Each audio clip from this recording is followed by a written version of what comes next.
Hello everyone, আমার নতুন আরেকটি ভিডিওতে তোমাদের সকলকে ওয়েলকাম। আজকে অনেক দারুণ ইনফরমেটিভ একটা ভিডিও তোমাদের দেব, যেটা হচ্ছে আমার যে বেলকনিতে গাছগুলো আছে সেগুলোকে নিয়ে। দেখো, আমার বেলকনিতে কিন্তু আমি এক এক করে অনেক গাছ করে ফেলেছি, স্পেশালি জবা ফুলের গাছ। আমার জবা ফুলের গাছটা না ভীষণ ভালো লাগে, কারণ কি বলো তো, জবা ফুল এমন একটা ফুল যেটা সারা বছর গাছ দেয়। তো যখন কোথাও ঘুরতে যাই না, তখন খুব প্রবলেম হয় গাছগুলোকে জল দেওয়া নিয়ে। আর তার জন্যই আমি কিছুদিন পর ঘুরতে যাব, তার জন্যই আমি এই ওয়াটারিং সিস্টেমটা কিনেছি, যেটা ড্রিপ ইরিগেশন বলে। তো সেটা নিয়ে আজকের ভিডিওটা, যে জিনিসটা কীরকম করে সেটিং করতে হয়, কি করে ইউজ করতে হয়, পুরো জিনিসটাই তোমাদের দেখাবো। তো ভাবলাম যে ইরিগেশন মেশিনটা সেট করার আগে একটু গাছপালাগুলো ঠিকঠাক করে নিই, কীভাবে রাখবো, কীভাবে রাখলে মানে পাইপলাইনগুলো যেতে সুবিধে হবে। তো সেটাই আগে করে নিচ্ছি। আমার না ভাবলে অবাক লাগে, প্রথম যেদিন আমি গাছ কেনা শুরু করেছিলাম সেদিন 2 কি 3টে কিনেছিলাম, তারপর থেকে এতগুলো গাছ হয়ে গিয়েছে। তো দেখো, এই মেশিনটা আনপ্যাক করা শুরু করলাম। মেশিন নয়, অ্যাকচুয়ালি পাইপের মাধ্যমে জল যাবে। তো এখানে 2টো বড় পাইপ ছিল, একটা হচ্ছে মোটা পাইপ যেটার মধ্যে দিয়ে জল আসবে, আরেকটা হলো পাতলা পাইপ যেটা হচ্ছে গাছের সাথে লাগাতে হবে। আর ছোট ছোট বিভিন্ন জিনিসপত্র ছিল, আমি নিজেও এখন দেখে বুঝতে পারছিলাম না যে কোনটা কিভাবে কাজে লাগবে। তো আস্তে আস্তে কাজ করতে করতেই মানে দেখা যাবে যে কি করে কি হচ্ছে। তো তোমরাও দেখো, ভিডিওটা দেখতে থাকো, তাহলে তোমরাও বুঝতে পারবে যে কি করে কি কানেকশন করলাম। তো সৌমেনও সঙ্গে ছিল, কারণ আমার একার দ্বারা এটা করা সম্ভব ছিল না, ও সঙ্গে আছে। দেখো, প্যাকেটের মধ্যে থেকে নানা রকমের জিনিস বেরোচ্ছে, এখন দেখে তো কিছুই বোঝা যাচ্ছে না কোনটা কি কাজে লাগবে। এই অ্যারোটা দেখে তো আমি আরোই কনফিউজ যে এটা কী কাজে লাগবে।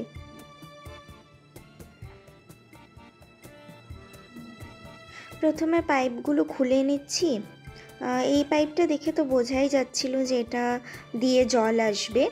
তো পাইপটা দেখো অনেকটা বড় পাইপ দিয়েছে, মানে যেখান থেকে মেন ওয়াটার সোর্স সেটা যদি একটু দূরেও হয় তাহলেও কোনো অসুবিধা হবে না।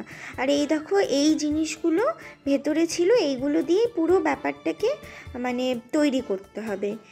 প্রথমে যে এই ছোটো পাইপগুলো দেখছো, এই ছোটো পাইপগুলো হচ্ছে এই যে মোটা পাইপটা আছে এটার সাথে কানেক্ট করতে হবে, তার জন্যই ওই ছোটো ছোটো জিনিসগুলো আছে।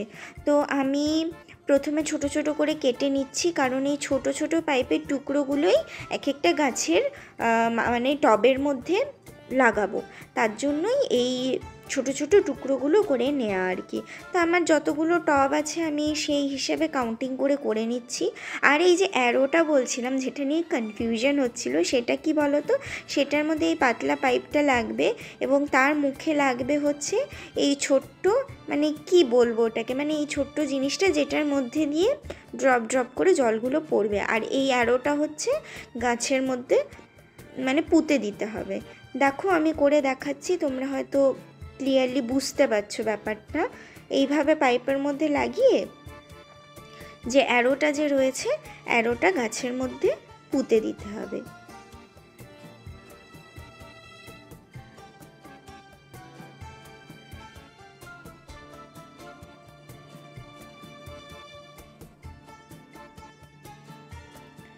এবারে দেখো, এই মোটা যে পাইপটা রয়েছে সেই পাইপটার মধ্যে ছোট ছোট ফুটো করে নিতে হবে।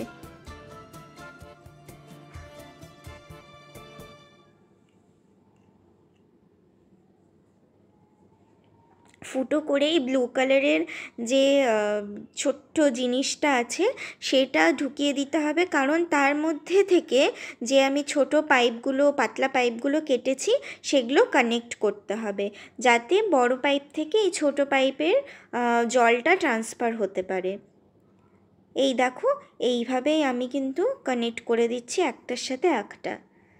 ব্যাপারটা ভীষণই ইজি, টাফ কিছুই না।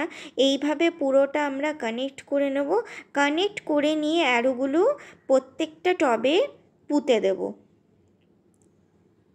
এইভাবে প্রত্যেকটা টবে পুঁতে দেওয়ার পর জলটা চালিয়ে দেব এবং এইভাবেই প্রত্যেকটা গাছে কিন্তু জলটা আসতে থাকবে। এবার জলের ফ্লোটা তোমরা তোমাদের নিজেদের আইডিয়াতে দেবে যে তোমরা কোন ফ্লোতে জলটা চাও।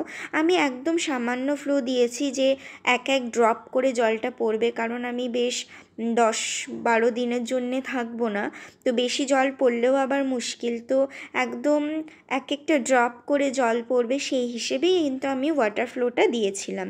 তো তোমরা আশা করি বুঝতেই পারলে কি করে পুরোটা করতে হবে। ভীষণ বিষয়টা মানে একদমই ইজি আর খুব ভালো। আমরা যারা ফ্ল্যাট বাড়িতে থাকি তাদের জন্য এটা ভীষণ উপকারী। তো আমি তো এটা করে গেলাম, এবার যখন ঘুরে ফিরে আসবো তখনই বুঝতে পারবো কেমন লাগলো। আর ভিডিওটা কেমন লাগলো তোমরা একটু জানিও।